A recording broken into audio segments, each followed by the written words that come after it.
बिस्मिल्लाहिर्रहमानिर्रहीम, अस्सलामुअलैकुम, good morning Lahore. आज की खूबसूरत सुबह की बहुत सी चाहतों, बहुत सी मुस्कुराहटों और बहुत सी मोहब्बतों के साथ मैं हूँ रुख्मा इरफान मलिक और आप सबको आज के इस शो में खुशामदीद कहती हूँ। अगर पूरी ज़िंदगी में ना कभी कभी ऐसे मौके आते हैं कि हमारे पास कुछ भी नहीं होता किसी को देने के लिए, बट यस, एक जो मुस्कुराहट होती है ना, वो हमारे पास ज़रूर रहती है। और जब आपके पास कुछ भी ना रहे और आप किसी को कुछ भी ना दे सकते हो तो वो मुस्कुराहट आपके बस में होती है, आपके इख्तियार में होती है। सो हमेशा मुस्कुरा कर अपने प्यारों से बात करें और इसी से ही देखिएगा कितनी आसानियां जो है वो पैदा होती चली जाएंगी इंशाल्लाह। With this message we have to move ahead और ज़रा आज देखते हैं कि मौसम कैसा रहने वाला है। बिकॉज़ आज जब मैं सुबह उठी तो हल्की फुल्की बूंदाबांदी थी और फिर उसके बाद हुआ ये कि जो सूरज मियाँ थे उन्होंने आंखें भी दिखाना शुरू कर दी। सो आज मौसम कैसा रहेगा, बारिश का क्या इम्कान है, इस वक्त हमारे नुमाइंदे हाफिज़ महबूब अली हमारे साथ मौजूद हैं। हाफिज़ महबूब अली, बताइएगा आज कैसा रहेगा शहर लाहौर का मौसम?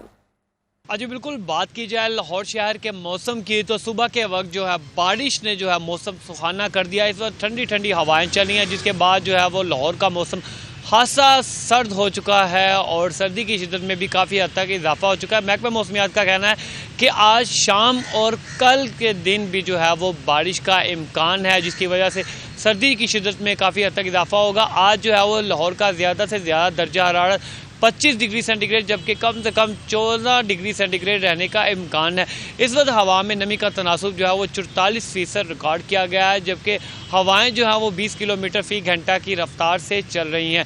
इसके साथ साथ मौसम बताने वालों का ये भी कहना है कि आज लाहौर शहर में बादलों के डेरे रहेंगे, जिसकी वजह से जो है वो मौसम खासा सर्द रहने का इम्कान है। रात के वक्त जो है वो बारिश का इम्कान ज़ाहिर किया गया, जबकि कल भी जो है वो लाहौर शहर के मुख्तलिफ इलाकों में बारिश होगी, जिसके बाद जो है वो सर्दी की शिद्दत में काफ़ी हद तक जो है वो इजाफा होने का इम्कान ज़ाहिर किया गया है। जबकि इसके बाद जो है वो लाहौर में जो है मौसम इसी तरह खुश्क और सर्द रहने का इम्कान है, जबकि आज और कल जो है वो लाहौर शहर में बारिश का इम्कान है, जिसकी वजह से जो है मौसम। Alright, thank you so much हाफिज़ महबूब अली हमारे साथ मौजूद थे और हमारे साथ वेदर अपडेट शेयर कर रहे थे। और फाइनली हमें एक गुड न्यूज़ मिल चुकी है कि आज भी बारिश का इम्कान है, कल भी बारिश होगी और जाती सर्दी जो है वो वापस लौट आएगी, फिर हम ये कहने के काबिल होंगे। इसी के साथ अभी ज़रा हम आगे बढ़ते हैं। क्विकली करेंसी रेट्स आपके साथ शेयर करना चाहूँगी। सो यूएस डॉलर 263.2, यूरो की अगर बात की जाए 274.5, ब्रिटिश पाउंड 312.8, यूएई दिरहम 73.75, सऊदी रियाल 69.3, कुवैती दिनार 845.57, Canadian dollar 192 rupees, Australian dollar 173 rupees और ओमानी रियाल 677.48 का आपको आज मिलेगा। वेजिटेबल रेट्स की तरफ आएंगे और अदरक 580 रुपीज़ पर केजी, आलू 35 रुपीज़ पर केजी, मिर्चें आपको मिलेंगी 82 रुपीज़ पर केजी, प्याज 130 रुपीज़ पर केजी, टमाटर 44 रुपीज़ पर केजी, शलजम 28 रुपीज़ पर केजी, मूली 28 एंड गोभी 23 रुपीज़ पर केजी। फ्रूट रेट सेब 270 रुपीज़ पर केजी, खजूर जो है 440 रुपीज़ पर केजी, अमरूद 95 रुपीज़ पर केजी, अनार 600 एंड केला 255 रुपीज़ पर दर्जन और पपीता 190 रुपीज़ के हिसाब से आज आपको मिलेगा। तो ये तो थे हमारे रेट्स आज के। मज़ीद शो में आगे बढ़ना चाहेंगे और आज की टॉप स्टोरीज़ आपके साथ जल्दी से शेयर करेंगे। पाकिस्तान की मारूफ अदाकारा उशना शाह रिश्ता इज़्दवाज में मुंसलिक हो चुकी हैं। हमज़ा अमीन के साथ इन्होंने शादी की है और शादी की तकरीबात की एक हफ़्ते तो शादी की जो सीरीज़ थी वो हम कहें कि series of the whole wedding और जो पूरे इवेंट्स थे वो एक हफ़्ते से जारी थे और अब जो है वो निकाह हो चुका है और हम पिक्चर्स में देख सकते हैं शी इज़ लुकिंग अमेजिंग। लेकिन मैं आज सुबह ही आते हुए देख रही थी कि कुछ लोग इनके ना ब्राइडल ड्रेस को लेकर बहुत ज़्यादा क्रिटिसाइज़ भी कर रहे थे, जिस पर इन्होंने एक करारा सा जवाब उन लोगों को दिया है जो इनको क्रिटिसाइज़ कर रहे थे। बट बहरहाल हमारी नेक तमन्नाएं, नेक ख्वाहिशात इस न्यूली वेड कपल के साथ हैं कि अल्लाह ताला इनको हमेशा खुश रखे। आगे बढ़ेंगे और वेल्स में एक किसान ख़ानदान है जिन्होंने 6.44 किलोग्राम वज़नी सूरजमुखी का फूल उगाकर अपना ही Guinness book of world record जो है उसको तोड़ दिया। मतलब लाइक जो पिछला था, इसी ख़ानदान ने 2021 की अगर बात की जाए, इन द ईयर 2021, सो इसमें दुनिया का सबसे बड़ा जो सूरजमुखी का फूल था उसको ग्रो किया था, जो कि अब वाला जो फूल है 6.44, इससे 1.22 किलोग्राम कम वज़नी था। ये जो है वो 1.22 किलोग्राम ज़्यादा वज़नी है और ये Guinness book of world record इन्होंने बनाया है। और इस ख़ानदान का ये ख़ानदानी बीज है। लोगों के पास ख़ानदानी ज़ेवरात होते हैं, इनके पास अपना ख़ानदानी बीज है और इसको कहा जाता है फोर्टे जाइंट सनफ्लावर, इसकी ये नस्ल है। अच्छा, इसी के साथ हम आगे बढ़ेंगे और अक्सर ऐसे होता है कि जनाब आपसे सुबह उठा नहीं जा रहा होता, 10 बार अलार्म बोलता है और हम उसको मज़ीद आगे आगे आगे आगे, मेरे जैसे जो लोग होते हैं ना, वो 5 बजे का अलार्म लगा के उठना उन्होंने 7-7:15 बजे होता है। सो 2 घंटे पहले लगाना पड़ता है ताकि बंदा जो है ना वो आहिस्ता आहिस्ता मेंटली प्रिपेयर होता रहे। सो ऐसे अफराद जिनको जगाना बहुत ज़्यादा मुश्किल है, उनके लिए एक नई किस्म की रिस्ट वॉच तैयार की गई है जो पहले थोड़ा सा ना कपाती है, यानी उसकी जो वाइब्रेशन एक्चुअली होती है ना वो किसी को जागने पर मजबूर कर देती है। अच्छा, पहले वो वाइब्रेट करेगी, फिर उसके बाद वो अलार्म बोलेगा ऊंचा सारा, और फिर अगर फिर भी ना कोई जागे तो फिर ये होगा कि वो रोशनियाँ बिखेरेगी जिसकी वजह से जो इंसान है वो जागने पर मजबूर हो जाएगा। और 200 से ज़ायद इसकी जो मुख्तलिफ टाइप्स हैं वो अभी तक जो है वो फ़रोख्त हो चुकी हैं। और साथ ही साथ अगर हम इसको देखें तो इस कंपनी का इस हवाले से ये कहना है कि अगर आप रोज़ाना इस अलार्म क्लॉक से उठेंगे ना तो with the passage of time, with passing days, आपकी आदत बनती चली जाएगी और आप आदी हो जाएंगे सुबह उठने का। सो जनाब, ये तो थी हमारी टॉप स्टोरी। अभी हम बात करेंगे स्टमक इश्यूज़ पर, बिकॉज़ बहुत से लोग, मेरे ख्याल में आजकल हर दूसरा जो बंदा है ना उसके साथ कोई ना कोई स्टमक इशू अटैच। और अगर आपका मैदा ख़राब होता है ना तो आपके जिस्म की जो बाकी परफॉर्मेंसेस हैं ना, जो मैकेनिज़म्स हैं, वो बहुत ज़्यादा मुतासर होते हैं। सो कॉजेज़ क्या हैं, एसिडिटी के क्या कॉजेज़ हैं, हार्ट बर्न को किस तरह से अवॉइड किया जा सकता है, जो गैस्ट्रिक इश्यूज़ डिफरेंट नौइयत के होते हैं उसको किस तरह से ठीक करना है, साइंस एंड सिम्टम्स क्या है, प्रिवेंटिव मेजर्स क्या हो सकते हैं। माहिर अमराज मैदा डॉक्टर आबिद इस वक्त हमें शो में ज्वाइन करें। डॉक्टर साहब, thank you so much and good morning. So अभी हम किसी स्पेसिफिक स्टमक इशू की तो बात नहीं करेंगे। नॉर्मली जो लोगों को स्टमक इशूज़ होते हैं उसमें हार्ट बर्न भी आता है, बाज़ लोगों की गैस्ट्रिक इशूज़ बहुत ज़्यादा हो जाते हैं, इंडाइजेशन बहुत ज़्यादा हो जाती है, inflammation, multiple issues. So what are the common issues that person any person faces every day, और फिर उसकी causes क्या हो सकते हैं? बिस्मिल्लाहिर्रहमानिर्रहीम। मैदे का मसला एक बड़ी कॉमन बीमारी है जिसको हमारी आवाम जो है बड़ा वो लाइटली भी लेते हैं कभी कभी इन टाइम्स जो है। तो जो मेडिकल टर्म्स है जो हम यूज़ करते हैं उसके लिए वो डिस्पेप्सिया है। ये जो आपने सारे सिम्टम्स बताए, हार्ट बर्न, तेज़ाबियत, पेट का फूलना खाना खाने के बाद, उसके बाद इनडाइजेशन जो है जिसको कई लोग रिलेट करते हैं, इसको सब हम एक ब्रॉड टर्म जिसको हम डिस्पेप्सिया कहते हैं। डिस्पेप्सिया में आम तौर पे लोगों को मैदे में दर्द होता है जो कि सेंट्रलाइज्ड होता है अपर एब्डोमेन में, और ये क्रॉनिक होता है, यानी ये मतलब परसिस्ट करता है, ये रिकरेंट होता है। कभी कभी इसका बहुत स्पेसिफिक खानों के साथ ताल्लुक़ होता है और कभी कभी ये खानों के साथ इसका ताल्लुक़ नहीं भी होता है। If we go 10 to 20 years back, तो उस वक्त इंसिडेंस ऑफ गैस्ट्रिक कैंसर यानी मैदे का जो कैंसर है और अल्सर है उसके इंसिडेंस बहुत हाई थे। That was because of the diet that we use to take. अब thankfully to social media and to the information platforms that are available, तो लोगों ने अपनी डाइट को काफ़ी हद तक मॉडिफाई किया है कि वो इस ख़तरनाक हद तक ना जाएँ। तो overall in the world over the incidence of gastric cancer and peptic ulcer disease जो है, यानी मैदे का अल्सर और मैदे का कैंसर जो है वो डिक्रीज़ कर रहा है। लेकिन एट द सेम टाइम मैदे के अमराज कम नहीं हो रहे। Functional dyspepsia is a term that we use. जहाँ हमें बहुत ऑब्वियस कॉज नहीं मिलता मैदे की बीमारी का, वहाँ हम एक टर्म यूज़ करते हैं जिसको हम फंक्शनल डिस्पेप्सिया कहते हैं। एट द सेम टाइम हमने बहुत सारे लोग देखे हैं जिनको थोड़ी सी स्ट्रेस और एंजाइटी होती है और वो मैदे के मसाइल का शिकार हो जाते हैं। ये IBS वाले लोग जो हैं इनकी बीमारी को भी मुकम्मल तौर पे ट्रीट करना काफ़ी हद तक नामुमकिन है। मतलब आप अगर कहें कि इसमें 100% ट्रीटमेंट है, विदाउट मेडिकेशन एक पेशेंट ठीक हो जाता है, तो वो ऐसा नहीं है। तो हमें बड़ा careful. And then GERD is another disorder. कभी कभी हम सुबह सो के उठते हैं और जो रात को खाना खाया होता है उसका टेस्ट हमारे मुंह में आ रहा होता है और सारा दिन एक तेज़ाबियत की फ़ीलिंग, एक हार्ट बर्न की फ़ीलिंग हमें रहती है। That is GERD. तो हमें देखना सिर्फ ये होता है कि कब कब वो टाइम है जहाँ पे अलार्म साइंस आना शुरू हो जाएं, जहाँ पे हमें एक एंडोस्कोपी की ज़रूरत पड़े।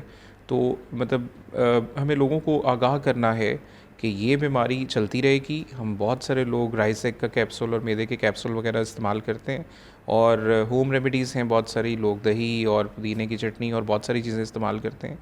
बस अवेयरनेस की बात ये है कि कब ऐसी चीज़ आ जाए कि जब आपको फ़ौरन डॉक्टर से रुजू करना है, और किसको हम अलार्म साइंस कहते हैं कि अगर मैदे के मसले में ये 6-7 चीज़ें हों तो फिर आपने इसको ज़रा सीरियसली लेना है। अच्छा, वो इसको अगर हम इन्वेस्टिगेट करना है। उन्हीं साइंस को देखें, जिस तरह से आपने कहा कि ये चीज़ें हो, तो one has to be very very conscious and careful. So what are those signs and symptoms जिसको हम कह सकते हैं कि this is red zone, now you have to be careful? अब अगर हम बहुत केयरफुली इसको थोड़ा सा नैरो डाउन करें, ये जो सारे मसले हमने जिनका जिक्र किया है, इनमें डिस्पेप्सिया और गर्ड 2 ऐसी बीमारियां हैं जो बड़ी कॉमन है, जो बहुत सारे लोगों में है, और ये साल साल से चल रही है। बल्कि कई फैमिलीज आके कहती हैं कि ये तो हमारी विरासती बीमारी है, हेरिडिटरी है। हालांकि दैट इज़ नॉट ट्रू, कि ये तो वालदैन को भी थी, बच्चों को भी है, और आगे भी चलती जा रही है। That is partly because of the diet that we take.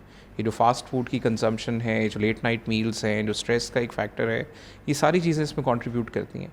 लेकिन फिर भी द मैसेज इज़ कि अगर किसी को खून आना शुरू हो जाए उल्टी में से, हेमाटेमेसिस जिसको हम कहते हैं, या किसी को परसिस्टेंट वॉमिटिंग रह रही हो, परसिस्टेंट यानी कि वो दवाइयों के साथ ठीक ना हो रही हो, या किसी को खाना निगलने में दर्द हो रहा हो या दिक्कत हो, जिसको हम डिस्फेजिया कहते हैं, या किसी का अनइंटेंशनल वेट लॉस हो।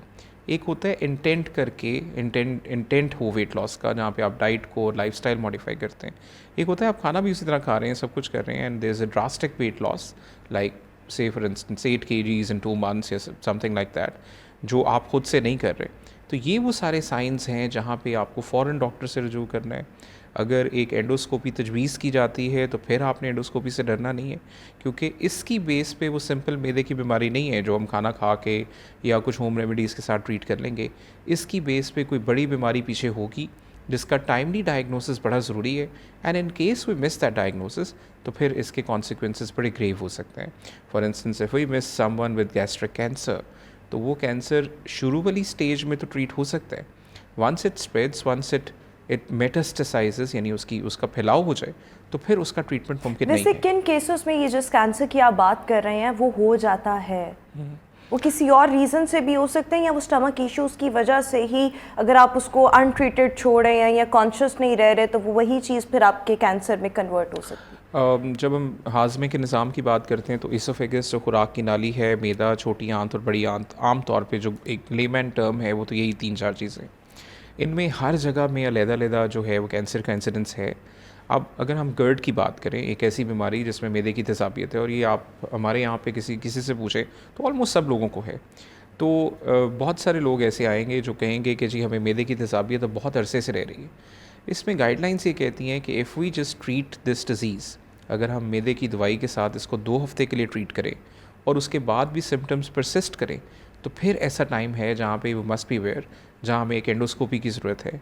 And there is a condition जिसको हम बैरेट्स इसोफेगस कहते हैं। बैरेट्स इसोफेगस का मतलब है कि खुराक की नाली का नीचे वाला हिस्सा जो है, उसकी जो लाइनिंग है वो बड़ी बुरी तरह डिस्टॉर्ट हो गई है। ठीक है। अगर वो बहुत बुरी तरह डिस्टॉर्ट हो गई है तो that is a pre malignant condition, एक ऐसी कंडीशन जो कि कैंसर से पहले वाली स्टेज है। ठीक है। फिर फिर एंडोस्कोपी करके उसकी बायोप्सीज ली जाती हैं, और बायोप्सी के ज़रिए फिर डायग्नोज करके उसको ट्रीट किया जाता है। बिल्कुल ठीक हो गया। डॉक्टर साहब, अभी हमारे साथ एक लाइव कॉलर मौजूद है, लुबना। अस्सलाम वालेकुम लुबना। जी लुबना, आप क्या? जी अल्हम्दुलिल्लाह। आप बताएं, क्या डॉक्टर साहब से सवाल करना चाहती हैं? मैं डॉक्टर साहब से पूछना चाहती हूँ, मेरे हस्बैंड है, उनकी एज 37 साल है, तो उनको काफ़ी अरसे से मैदे का 37 साल? 37? हाँ, ठीक है ठीक हाँ है जी। ठीक है। तो काफ़ी अरसे से मैदे का प्रॉब्लम है, तेज़ाबियत बहुत ज़्यादा होती है, खाना हजम नहीं होता, जिसकी वजह से वो हर रोज़ नाश्ते से पहले मेगा 20 कैप्सूल खाती है। तो मैं डॉक्टर साहब से पूछना चाहती हूँ कि ये ठीक है उनके लिए? जी डॉक्टर साहब आपने सवाल सुना? थोड़ी आवाज़ जितनी मुझे पहुंची है वही एक मसला जिसको हम गर्ड कहेंगे। अब गर्ड का मैकेनिज़्म समझना थोड़ा सा ज़रूरी है, ख़ास तौर पे with the incidence of Ramzan around the corner. कभी कभी हम बहुत जल्दी में खाते हैं, खाना इस तरह खाते हैं। अब we have to be aware कि जो यहाँ से सिग्नल पहुँचना है ब्रेन तक, कि जो यहाँ से सिग्नल पहुँचना है ब्रेन तक कि सिटाइटी वाली एक फ़ीलिंग है कि हमारा खाना जो है पेट भर गया है, दैट टेक्स अबाउट 20 मिनट्स ना। तो जब हम खाना खाते हैं तो 20 मिनट बाद हमें अंदाज़ा होगा कि पेट भर गए। तो जब बहुत ज़्यादा खा लेते हैं तो जब तक हमें अंदाज़ा होता है कि ये सैटिस्फैक्टी वाली फीलिंग आती है उस वक्त तक हम ओवर ईटिंग कर चुके होते हैं, which is a very unconscious thing. और उसके बाद फिर लोग बड़े अरसे तक तंग होते हैं। ख़ास तौर पे ये सहरी और अफ्तार के औकात में बहुत ज़्यादा है, और सहरी के वक्त तो फिर लोग फिर वो सोते भी हैं उसके बाद। तो स्टमक के अंदर जो प्रेशर है ना वो ज़्यादा हो जाता है। ठीक है। जब ये प्रेशर ज़्यादा होता है तो एक वॉल्व है, एक लिड है लोअर इसोफेगस पे, खुराक की नाली के नीचे वाले हिस्से पे। वो जो लोअर इसोफेगस का नीचे वाला हिस्सा है उसका जो वॉल्व है उसको हम लोअर इसोफेजियल स्फिंक्टर कहते हैं। जब उसके ऊपर प्रेशर ज़्यादा होगा तो ये पूरी तरह से बंद नहीं होगा। जब ये बंद नहीं होगा तो वो जो गैस्ट्रिक कंटेंट्स हैं, जो एसिड है, और वो एसिड बड़ा तेज़ एसिड होता है, कभी हम वॉमिटिंग वाली फीलिंग हम सबको आई है, वो जो एसिड है वो जो है हमारे गले में आके और वो तेज़ाबियत बहुत ज़्यादा करता है। And when it persists for a very long period of time, तो वो तेज़ाबियत जो है वो हमारी खुराक की नाली को बहुत बुरी तरह मुतासर करती है। एक कंडीशन हमने डिस्कस की है जिसको हम बैरेट्स एसोफेगस कहते हैं। तो the message for her is कि खाने में एहतियात, लाइफस्टाइल मॉडिफिकेशन है, अपनी डाइट, वॉक करना ज़रा ज़्यादा, लेट नाइट मील्स को अवॉइड करें, अगर अपने बेड के हेड एंड को थोड़ा सा लिफ्ट कर सकें तो वो करें। बाकी मेडिसिन की हद तक तो I think examination is required, ताकि हम जो है वो उसको बिल्कुल ठीक हो गया। डॉक्टर साहब अभी हमारे साथ एक और कॉलर भी मौजूद है। अस्सलाम वालेकुम इफ्तिखार। कॉल जो है वो ड्रॉप हो चुकी है। बिल्कुल अभी जिस तरह से हमारे साथ एक पहले भी कॉलर मौजूद थी, मतलब या ये एक इशू हो गया या काफ़ी लोगों को जिनके साथ कोई ना कोई स्टमक इशू होता है, ओवरऑल हम रेमेडीज़ क्या ऑप्ट कर सकते हैं अपने लाइफस्टाइल में? कौन सी ऐसी खुराक हम ऐड कर सकते हैं? जिस तरह कुछ लोगों की आदत होती है सुबह उठते ही दही का इस्तेमाल करना, उनको लगता है कि स्टमक इससे बहुत ज़्यादा बेहतर रहेगा, उसकी कारकर्दगी इनफैक्ट बेहतर हो जाएगी। So do you think it would make some impact, positive impact, या इसके अलावा और कोई ऐसे फूड जो आपके स्टमक की हेल्थ को बेहतर रख सकें? हमारी पॉपुलेशन में the sort of food that we take, NASH का इंसिडेंस बहुत ज़्यादा है, फैटी लिवर बहुत सारे लोगों को है। यहाँ पे बेसिक मसला है मेटाबॉलिज्म का स्लो होना। इट्स नॉट ऑलवेज कि हम बहुत ज़्यादा खाते हैं और मोटापा और इस तरह की चीज़ें आती हैं। वो जो बेसल मेटाबॉलिक रेट है हम लोगों का in general in Asian population बहुत कम है, और फिर जो लोग एक्सरसाइज नहीं करते उनका और कम हो जाता है। तो कभी कभी उस खाने के हाजमे की स्पीड को तेज़ करने के लिए लोग मुख्तलिफ रेमेडीज़ इस्तेमाल करते हैं, and there is no harm in it. लोग शहद का इस्तेमाल करते हैं गर्म पानी में, कभी कभी लेमन इस्तेमाल कर रहे होते हैं, ये ग्रीन टी ले रहे होते हैं, लेमन ग्रास इस्तेमाल कर रहे होते हैं। There so many things. दही का कोई इम्पैक्ट है? दही जो है आपकी जो हाजमे का निज़ाम है उसको बेहतर कर सकती है। बिल्कुल ठीक है। डॉक्टर साहब अभी माजरत इंटरप्ट कर रही हूँ, आपको हमारे साथ एक और लाइव कॉलर मौजूद है। अस्सलाम वालेकुम मुनव्वर साहिबा। वालेकुम सलाम। जी, आप क्या सवाल करना चाह रही हैं? नहीं, मैदे का प्रॉब्लम है तो मेरी मम्मा को।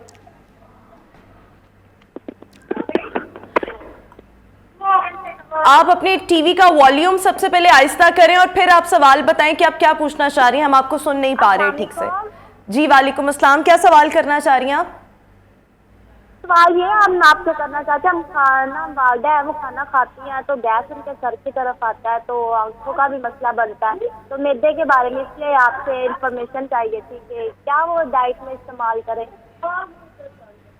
बिल्कुल ठीक हो गया, थैंक यू सो मच। वही बात जो गैस्ट्रिक इश्यूज होते हैं, खाना खा लिया गैस दिमाग को चढ़ती है, तो ऐसे पेशेंट्स क्या करें? It's a very common issue. हम बहुत सारी चीज़ों को गैस रिलेट कर रहे होते हैं, and gas is a big problem ना पाकिस्तान में और ख़ास तौर पे लाहौर में। It's not always that, it's वही जो बात है कि खाना जो गैस्ट्रिक एम्पटिंग जब डिले होगी, तो गैस्ट्रिक एम्पटिंग के डिले होने की वजह से वो जो ब्लॉटिंग वाली एक फीलिंग आती है, डिस्टेंशन वाली जो फीलिंग आती है, उससे बड़े सारे लोग अनकम्फर्टेबल रहते हैं। बड़े सारे लोग तो आके ये कहते हैं कि उनको सांस लेने में थोड़ी दिक्कत है और बाकी सारा कुछ है, and that is partly true. लेकिन इसके लिए करना क्या है? डाइट में कोशिश यही करनी चाहिए food that is rich in fibre, avocado, lentils और मुख्तलिफ़ किस्म के सैलड्स हैं और बाकी सारी चीज़ें हैं जो इस्तेमाल की जा सकती हैं। फिर अवॉइड करें बहुत ज़्यादा ऐसे फूड्स जिनमें पॉली अनसैचुरेटेड फैट्स हों। बहुत ज़्यादा ऑयली डीप फ्राइड चीज़ें बिल्कुल अवॉइड करनी चाहिए इन लोगों को। ये फ़िश और चिकन कभी कभी डीप फ्राइड होता है, ये बहुत प्रॉब्लम कर सकता है। नान अवॉइड करना चाहिए, ऐसी रोटी जिसमें सोडा और पता नहीं क्या क्या चीज़ें बनाई होती हैं वो अवॉइड करें। कोशिश करें थोड़ी सी वॉक को अपनी रूटीन बनाएं। If it's half an hour a day 5 times a week ये रिकमेंडेड है। अगर ये किया जाए तो इसमें बहुत फ़ायदा हो सकता है। ऐसे लोगों को चाहिए कि टाइम लेके अपने मील्स के साथ साथ आपको जिस तरह से डॉक्टर साहब भी कह रहे हैं, fibre and it can be from any source, मतलब आप वेजिटेबल्स अपने साथ ऐड कर सकते हैं, कोई फ्रूट सैलेड बना के लाइक वेजिटेबल सैलेड हो बट उसमें थोड़ा सा फ्रूट ऐड कर लिया जाए। Salad leaves are very much beneficial जिनको ये स्टमक इश्यूज होते हैं। छोटी छोटी रेमेडीज़ हैं, उनको भी ऑप्ट करके आप चीज़ों को बेहतर एटलीस्ट कर सकते हैं। डॉक्टर साहब हमारे साथ ही मौजूद होंगे। अभी हमने शो में एक ब्रेक शामिल करनी है, ब्रेक के बाद वापस आएंगे। Good morning.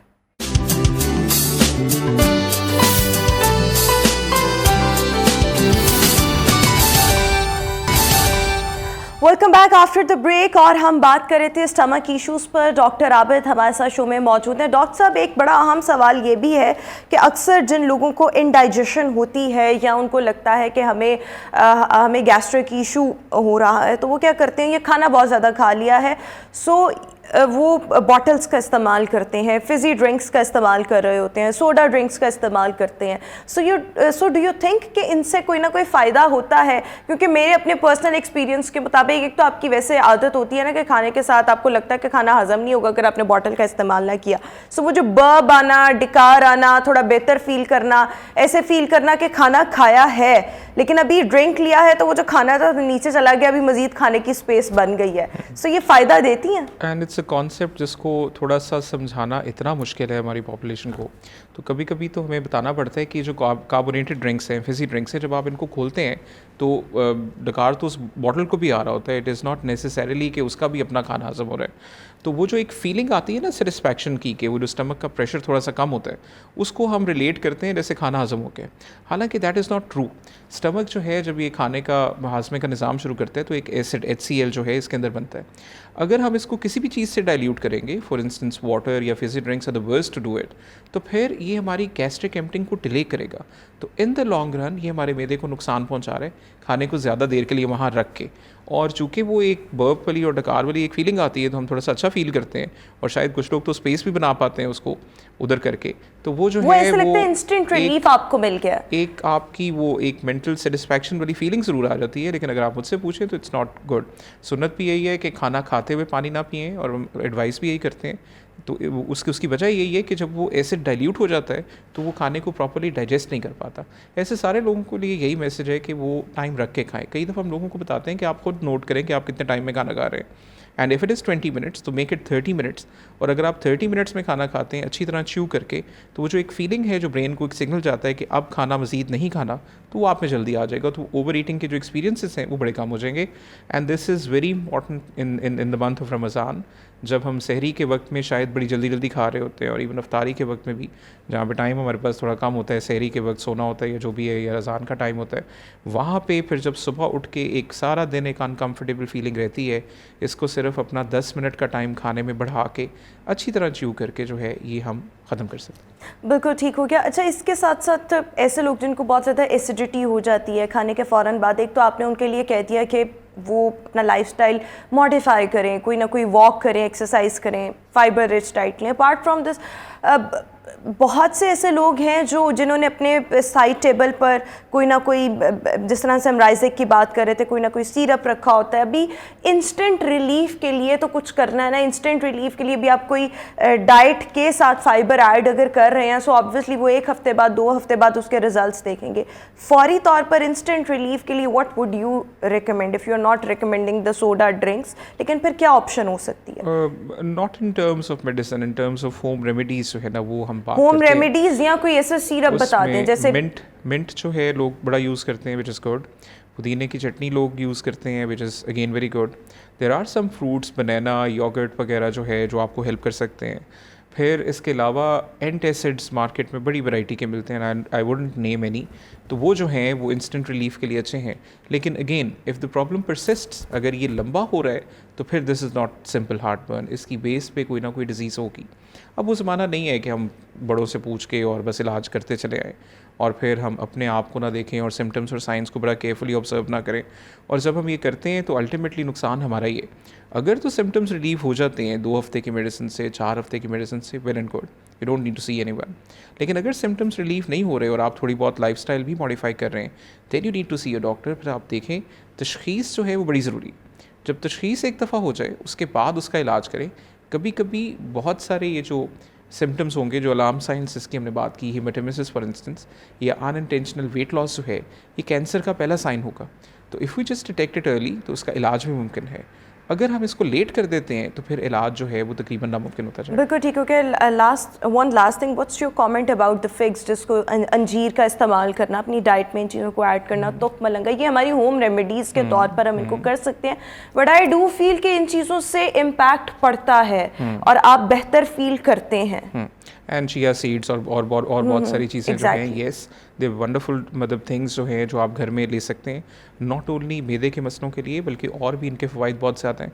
इनको लेने में कोई मसला नहीं है, लेकिन अगर लेना हो तो फिर ये होममेड होनी चाहिए। हम बाहर देखते हैं आजकल वो टर्मेरिक पाउडर और पता नहीं कौन कौन सी चीज़ें वो कुछ ना कुछ उसमें ऐड करके, कुछ न्यूट्रास्यूटिकल प्रोडक्ट्स हैं जो कि डॉक्टर की प्रिस्क्रिप्शन के बगैर लोग ले रहे होते हैं, उसके अंदर शायद थोड़ा सा उनके इफ़ेक्ट्स को इन्हांस करने के लिए कुछ ना कुछ या उनको प्रिजर्व करने के लिए जब केमिकल्स ऐड कर लेते हैं देन इट बिकम्स डेंजरस।